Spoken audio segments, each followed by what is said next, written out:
In this video, I'm going to show you how to set up high-performing Twitter ad campaigns. We'll be looking at targeting and retargeting options on the ad platform. I'm then going to go for a walkthrough of how to design text, image, and video-based ads. And then finally, I'll finish up with some tips and general strategy advice for getting the best return on ad spend. Let's go. Here we have the Twitter ads platform. You can find it, we're going to ads.twitter.com. And we're going to go ahead and create a campaign. So I'm going to use website clicks as the objective because I'm going to be driving traffic from Twitter to an external website that I own.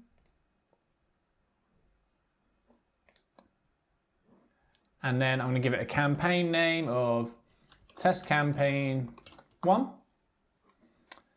You have to set up a debit card or credit card when you're setting up your account, so that's fine. I'm going to give this a low budget to start with of £10 per day. It's about 14 US.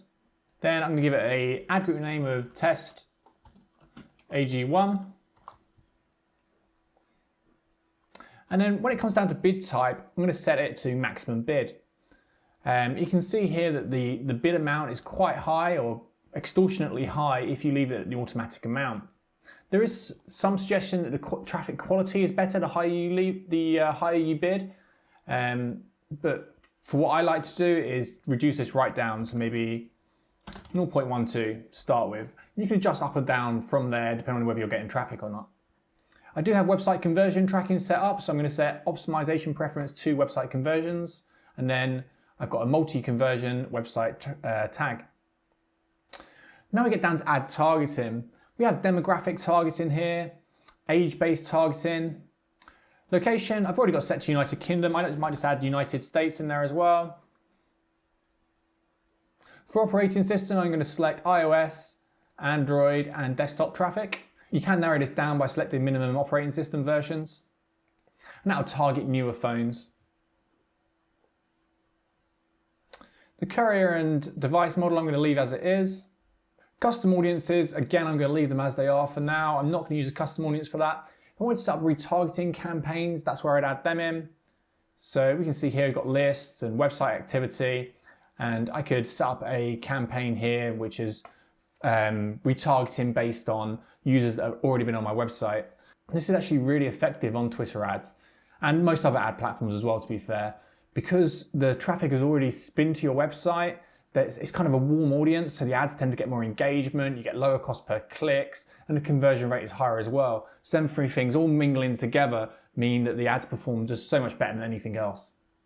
The problem with that is that the campaigns don't tend to scale so well because you're limited to the audience that have previously been on your website or the customer list if you're uploading a customer list for retargeting purposes. So for this example, I'm going to be using something called follower lookalike, and that's here. What we're going to be doing is adding a group of people from Twitter, a group of usernames, and then we're going to be doing a lookalike audiences of them users, which kind of tends to be their followers and people associated with their accounts.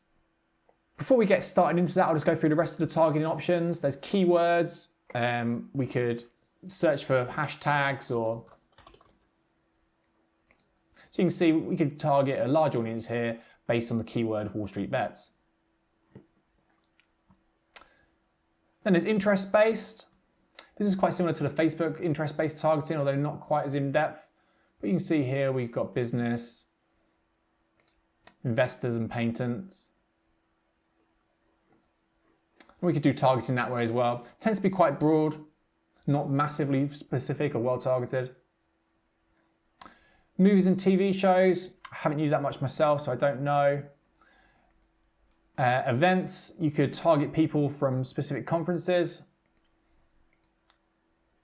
Holidays, again with lockdown, that's not something I've been using much, but it's there if you want to experiment with it.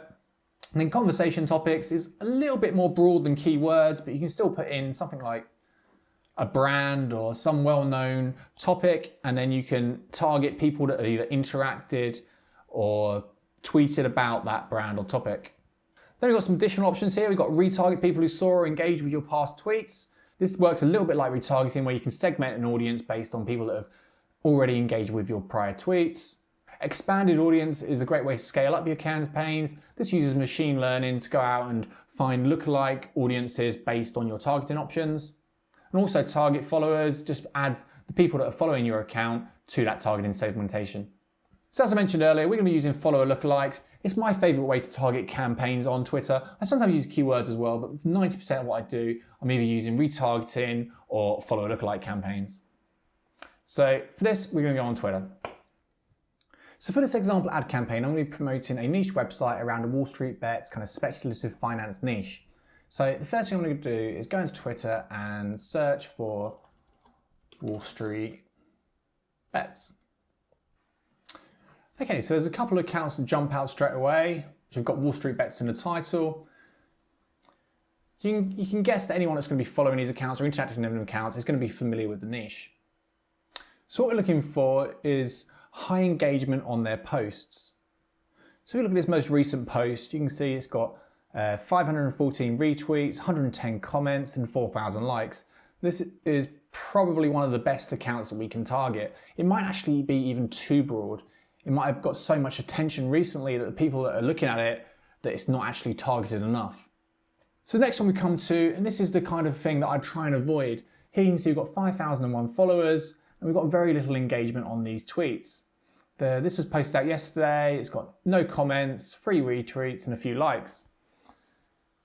It's not awful, but this is kind of the other end of the scale where it could be more bot traffic, and it's the kind of account that we want to avoid targeting when we're setting up campaigns. I'm going to go through all of these now and pick out the ones that have got good engagement to ones that haven't, and create a list of accounts that we want to use for targeting. This is actually an exceptionally good one because the amount of followers is quite low, but the outbound engagement is quite high relative to that, which means that it's a really targeted active account. When looking for follower lookalike targets, it's better to have a higher engagement rate than it is to have a higher follower account on these. The higher the follower account will give you more volume, but the higher the engagement rate relative to that will give you more targeted audience.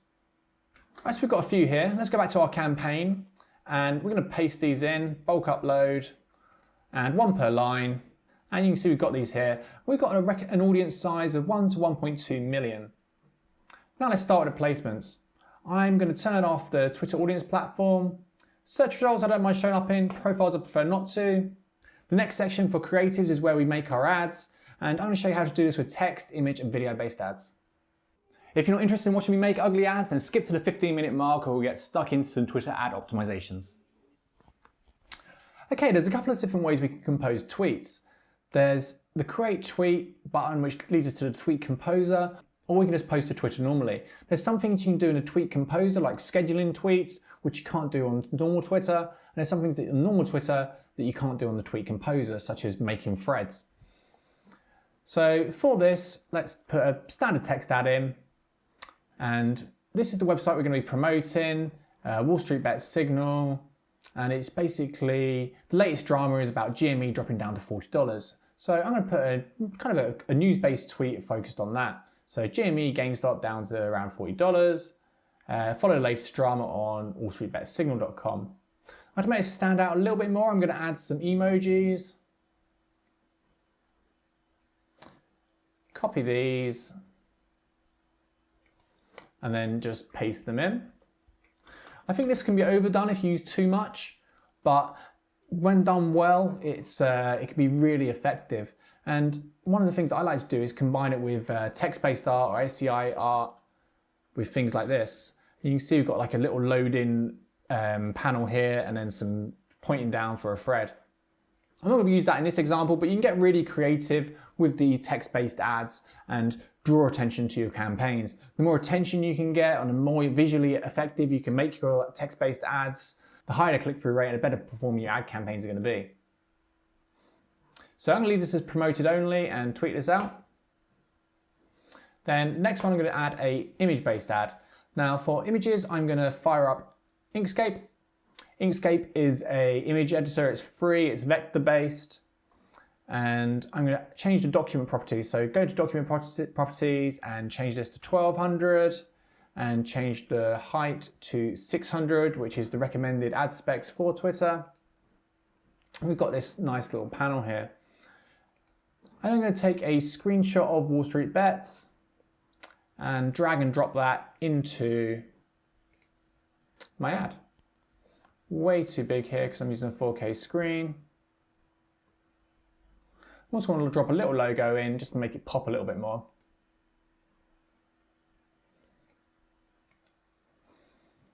And we'll finally just put in some tickers. Make these really bold.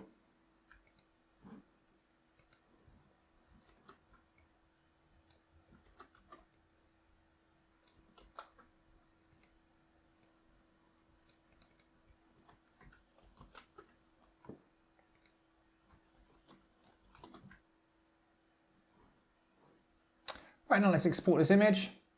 Again, we want to set the page as the target, 1200 by 600, and then give it a file location.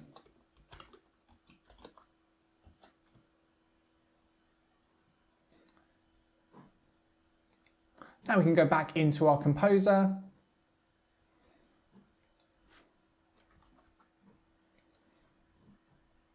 Upload a file.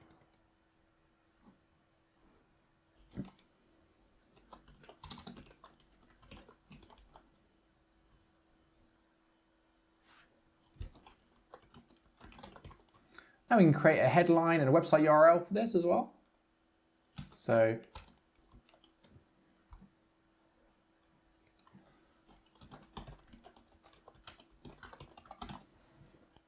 something like that.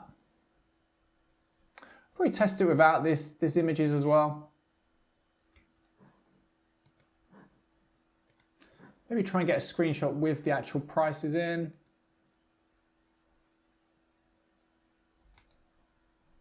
Check out, looks okay on from both angles. Save. There we go, got another ad there. The final thing I want to do is create a video ad. Now what I'm going to do is record a screenshot of the tickers going across the top of that website. I'm going to use the same screen recording software that I'm using to record this video, which is OBS, so I won't be able to do that while I'm doing the video. Once I've got that footage captured, I'll jump back on and I'll go through some very basic video editing. So let's drop that footage I just recorded into DaVinci Resolve. So when setting up Twitter ads, I'm going to change my timeline to 1200 by 1200 to create a square video. And I'm going to drop the Wall Street Bet signal footage on top of that. I'm going to zoom in a little bit. If we play through this, we've got some fairly dull looking footage of the website. It shows what the product is. Now, the first 3 seconds in video is really critical. So we're going to want to capture attention straight away. I'm going to look for some titles here. Let's have a look at the dramatic mood. That sounds about right.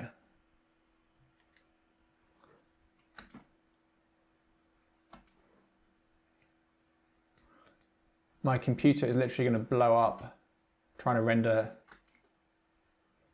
3D text and record the screen at the same time. Here we go. So we're going to say this. I mean, it's really quite ugly, but we want it primarily to stand out.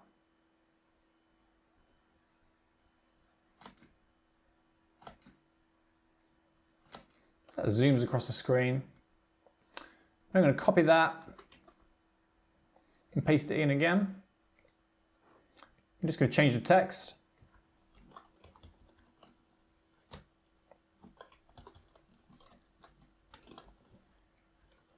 What am I doing? Just going to change the text.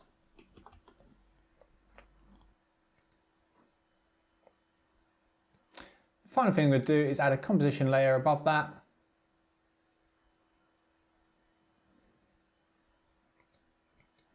I'm going to use the vignette just as a kind of a fade in, fade out.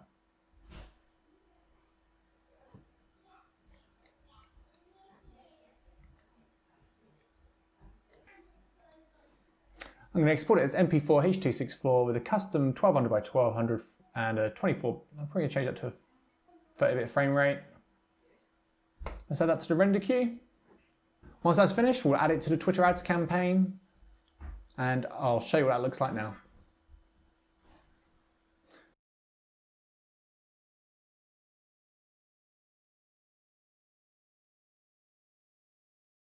Okay, finally, let's add these into the campaign. So we've got the 4 ads here. We've got a video, 2 image ads, and a text ad. Just go through the summary and launch campaign. That'll take a little while to get approved, and then once the ads are running, we'll start to get some data, and we can come back in a couple of days' time and start optimizing and see which ads perform best. It's a couple of days after I launched the initial campaign, so I'm going to go back into Twitter ads and have a look at some of the stats and see what optimizations I can do. Let's first take a look at the earnings from this site. So AdSense only went live on this very recently, and we've only got 37 impressions, so there's not really any meaningful data here, but we can see from this we've got £15 per 1,000 visitors, or per 1,000 impressions, sorry. That's not bad, but it's quite low compared to what I'd expect to see in the financial niche. If we go into analytics now, we can see that the user retention it's not bad, but there's still quite a big drop off here. Basically, the site isn't bringing back enough users day on day. So if we're advertising to users and we're paying to bring users in, for this to be profitable, I really need them to like the site, find it useful, find it adds value, and then come back on their own accord. To use this website as an entry point to the Wall Street Bets community. Now let's get stuck into the ads, as that's the main focus of this video. So we can see here we spent £15.90 on the ad campaign so far. We're getting a 0.11 cost per click and a 1.55% click-through rate. Let's dive in and have a look at some of these stats. So these are the 4 ads. The video ad hasn't been shown very much. That's kind of what I'd expect. I'd probably need to pay cost per view and set up in a separate campaign to get that running. The other ads have all done pretty well. The leader is the image-based ad, which has the logo and the ticker symbols on it. That's actually getting a much lower click-through rate than the ad without the symbols, but for whatever reason, Twitter's decided that that's the optimal ad to run for this campaign.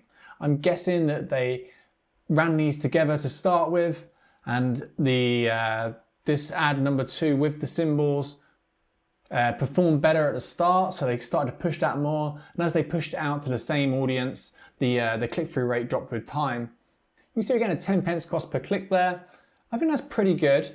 I'd actually be tempted to go in and lower that more. We're getting traffic, so we can push this to lower. I'm going to try and reduce this down to 0.06. Leave all the rest the same. What I think I'd do now is go in and create 3 or 4 different image-based ads and add them to the campaign. I create variations on this theme, but I think at the moment we haven't got enough data. I haven't tried enough different types of images to get a real feel for what works and what doesn't work. So I'd create 3 or 4 completely different banner type ads and then upload them all together, run them either in the same campaign, or I'd probably split off into a separate campaign and create a variation on this. Let's jump into the audience now. You see, as we'd expect, the vast majority is male.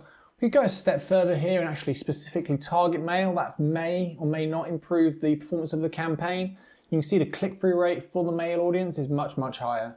So the targeting would probably be more effective if we specifically targeted that demographic.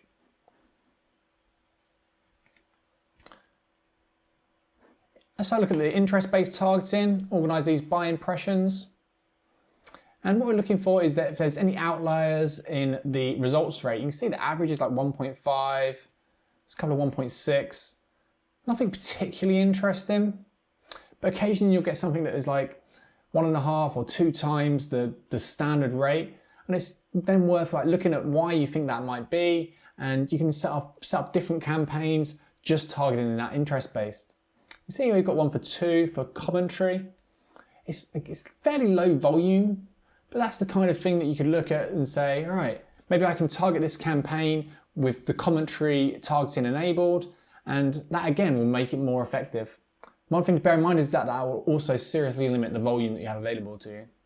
Platforms, all looking okay, slightly lower click-through rate on desktop, but I think the quality of desktop traffic is probably a little bit better, so that's fine. And then we can go into the handles. We're doing follow a lookalike campaign here, so we can see the click-through rate of each handle. And this one here is very low volume, but extremely high. Again, it's not really enough data to make a informative decision. 9 clicks, it could just be variance. But the click-through rate on the ads targeting this follower lookalike is significantly higher than the standard rate. This one as well is very good. The Wall Street Bets Army, yeah. We could essentially duplicate this campaign and then separate off the WSB Army traffic so that that's not negatively affecting the rest of the campaign if it's consistently shown that it's getting a lower click-through rate. That way we don't lose volume because we're still getting that traffic. We can either bid lower for it or we can just let that campaign run on its own. But then the main campaign that we're trying to get the highest click-through rate possible on, we've only got the most targeted users. One thing I didn't mention while I was filming this was why I'm obsessing over the click-through rate. I'm paying cost per click here, so why does it matter? Well, the reason for that is that even if you're paying cost per click, on the back end of the advertising network or on the social platform, it's actually being worked out to a cost per mil or a cost per impression. Twitter will have a bidding system behind the scenes which will sell off inventory based on the maximum amount of revenue they can get for that impression. On the demand side platform, this is then converted to a cost per click. If we can get our click-through rate higher on the campaigns, then we can essentially pay less per click and still get the same volume of traffic. Our campaigns will become more competitive on the ad exchange, which means we can drive higher volumes at a lower cost, which is in essence the idea of optimizing and what we're trying to achieve by improving the performance of these ad campaigns. Let's finish up with 10 tips that you can use to improve your Twitter ad strategy. Here are 10 tips to help you with a Twitter strategy. Number one is to focus on performance-based metrics rather than vanity metrics. There are campaign objectives within Twitter ads to increase things like follower count, but these don't perform well generally when you look at return on ad spend. Number two is to try combining different types of campaigns into a single strategy. So your initial outreach campaign might be a kind of viral video type ad, and then you can retarget users that interacted with that ad to then lead them off to a kind of direct response marketing campaign. Tip number three is to always set up a maximum bid. Twitter's automatic bidding is optimized to generate as maximum revenues for their company, not to improve your campaign performance. Tip number four is to use carrier and device targeting. You can reach very different demographics if you're targeting the latest iPhone to if you're targeting specifically a pay-as-you-go network. Tip number five is to use retargeting pixels. You don't have to use these on your own site. You can actually reach out to different ad networks and third-party publishers and get them to place a retargeting pixel for you. In essence, you can pay them to run a bit of code behind the scenes and then you can reach their audience. Tip number six is to schedule tweets in the Tweet Composer. You can set up a year's worth of tweets to go out every week at different times and dates, and it gives you a constant feed of new content, even if you're not actually using Twitter at the time. Tip number seven is to create tweet threads. These tend to perform really well because they encourage engagement. And what that is a single tweet with then additional content underneath. Tip number eight is to increase your click-through rate using emojis and text-based art. When used sparingly and creatively, this can create a really visually appealing text-based ad. Tip number nine is to create variations on your top performing ads. You can do this by using promoted only tweets. That way, they don't get sent out again to your main account. They're only used for the advertising network. And finally, tip number 10, if you're having problems with ad approvals or you think that something's not right on the system or you can't get through to someone, try emailing advertiserhelp@twitter.com. They're actually really good, quite responsive, and you can generally talk to someone who will be able to help you with your account issues. That's it. That's my top 10 tips to make the most of your Twitter ad campaigns. I hope you've enjoyed this video. Hit the like button for the YouTube algorithm and check out my blog and subscribe to the channel for more updates on online business, performance marketing, and web development. Thank you for watching.